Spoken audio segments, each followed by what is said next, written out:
Hi guys, welcome to channel. இன்றைக்கி நம்ம என்ன பார்க்க போகிறோன்னா, ஒரு டிப்ஸ் தாங்க பார்க்க போகிறோம். அதுவும் இது சுகர் பேஷண்ட்ஸ்க்கு ரொம்ப யூஸ்ஃபுல்லாக இருக்கிற டிப்ஸ். ஓக்ரா வாட்டர் தாங்க பார்க்க போகிறோம். இது ரொம்பவுமே ஈஸியான ப்ராசஸ்ங்க. ஒரு கிளாஸ் ஆஃப் வாட்டர் எடுத்துக்கோங்க. அதில் 2 ஓக்ராவை கட் பண்ணி போட்டுக்கோங்க. நைட்டு ஊற வச்சிங்கன்னா காலையில் வெறும் வயிற்றில் சுகர் பேஷண்ட்ஸ் குடிக்கணும். அப்படி குடித்தா சுகரை நார்மல் பண்ணி கொடுக்கும். இது சுகருக்கு மட்டும் இல்லைங்க, ஹார்ட் ஹெல்த்தை ப்ரமோட் பண்ணுது, கேன்சர் கூட ஃபைட் பண்ணுது, இம்யூனிட்டி லெவலை பூஸ்ட் பண்ணுது.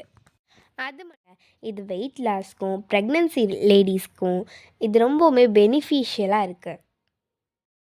இந்த வீடியோ உங்களுக்கு பிடிச்சிருந்துச்சுன்னா லைக் பண்ணுங்கள், ஷேர் பண்ணுங்கள், சப்ஸ்கிரைப் பண்ணுங்கள். அப்படி